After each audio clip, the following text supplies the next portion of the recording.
আসসালামু আলাইকুম প্রিয় দর্শক শ্রোতা, আশা করি সবাই ভালো আছেন। আজ আমি আপনাদের সাথে শেয়ার করব মজাদার চিজ পাস্তা। চিজ পাস্তা যাদের পছন্দের খাবার তাদের কাছে আবার নতুন করে বলার কিছুই নাই, আর যারা এখনো খাননি তারা একবার ট্রাই করে দেখবেন। চলুন তাহলে দেখে আসি কি কি উপকরণ লাগছে।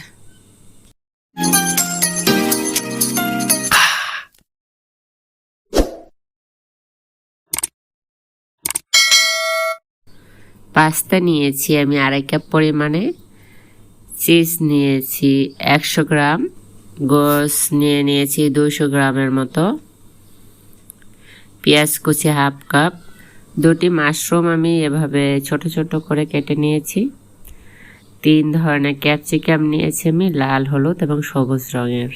সবজির পরিমাণ এবং কি সবজি নেবেন সেটা আপনার পছন্দের উপর নিতে পারেন। এখানে রসুন কুচি নিয়েছি 1 টেবিল চামচ, আদা কুচি নিয়েছি 1 টেবিল চামচ, লবণ নিয়েছি আমি স্বাদ মতো, দুধ নিয়েছি 1 লিটার, তেল নিয়েছি হাফ কাপ, বাটার নিয়েছি আমি 50 গ্রামের মতো, ভাজা শুকনো মরিচের গুঁড়া নিয়েছি আমি 2 টেবিল চামচ, 1 চা চামচ নিয়েছি গোলমরিচ গুঁড়ো, 3 টেবিল চামচ ময়দা, 1 চা চামচ অরিগানো।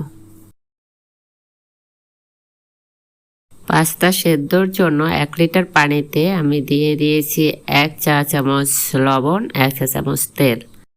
পানি গরম হলে আমি দিয়ে দিচ্ছি পাস্তা। সেদ্ধ হয়ে গেলে আমি ছেঁকে নিয়ে ঠান্ডা পানি দিয়ে ধুয়ে নেব। পাস্তা সেদ্ধ হওয়ার টাইম প্যাকেটের গায়ে লেখা থাকে, আপনারা সেখান থেকে দেখে নেবেন।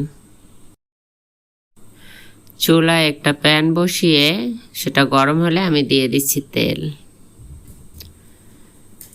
2 টেবিল চামচ পরিমাণে তেল দিয়ে আমি তার মধ্যে দিয়ে দিচ্ছি রসুন কুচি। রসুন কুচিটা একটু ভেজে নিয়ে আমি দিয়ে দিচ্ছি পেঁয়াজ কুচি।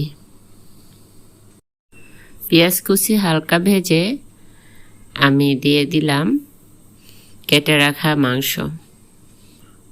মাংসটা একটু নেড়ে ছেড়ে ভেজে নিতে হবে। পানিটা শুকিয়ে এলে দিয়ে দিচ্ছি লবণ, গোলমরিচ গুঁড়ো, ভাজা শুকনো মরিচের গুঁড়ো দিয়ে আমি নেড়ে ছেড়ে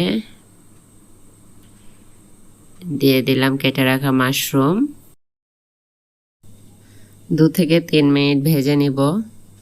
ভাজা হয়ে গেলে দিয়ে দিচ্ছি কেটে রাখা ক্যাপসিকামগুলো। এবার ভালোভাবে নেড়ে চেড়ে আমি ভেজে নেব ক্যাপসিকামগুলো হালকা সেদ্ধ হওয়া পর্যন্ত। 2-3 মিনিট পরে আমার ভাজা হয়ে গেছে, আমি এবার একটা পাত্রে তুলে নেব। চুলায় প্যান বসিয়ে গরম হলে আমি দিয়ে দিচ্ছি বাটার, কেটে রাখা রসুন কুচি দিয়ে একটু ভেজে কাঁচা গন্ধ যাওয়ার পরে দিয়ে দিচ্ছি ময়দা। ময়দাটা একটু নেড়ে চেড়ে বাটারের সাথে মিশিয়ে নেব। এই পর্যায়ে চুলার আঁচটা একটু মিডিয়াম আঁচে রাখতে হবে। এখন আমি দিয়ে দিচ্ছি দুধ।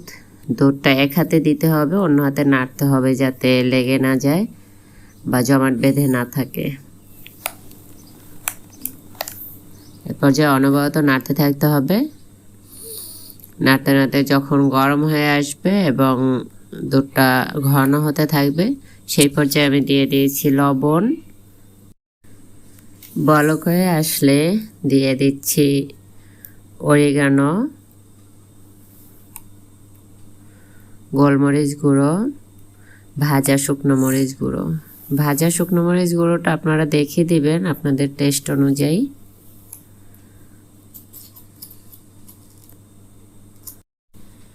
আমি একটু দেখে নিচ্ছি যে স্বাদটা আমার রুচি অনুযায়ী হয়েছে কিনা, আপনারা দেখে নেবেন। এখন আমি দিয়ে দিচ্ছি চিজ দিয়ে আমি এটা ভালোভাবে মিশিয়ে নিচ্ছি। মেশানো হয়ে গেছে। এই পর্যায়ে আমি দিয়ে দিচ্ছি ভেজে তুলে রাখা গোছ এবং সবজি দিয়ে আমি দিয়ে দিচ্ছি সেদ্ধ করে রাখা পাস্তাগুলো।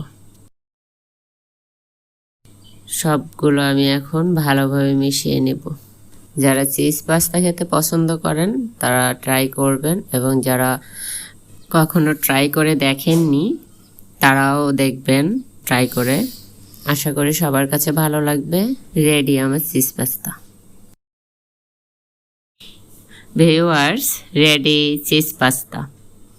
আমি উপর থেকে কিছু কাজু বাদাম ভেজে ছড়িয়ে দিয়েছি ডেকোরেশনের জন্য। এটা অপশনাল, আপনারা স্কিপ করতে পারেন।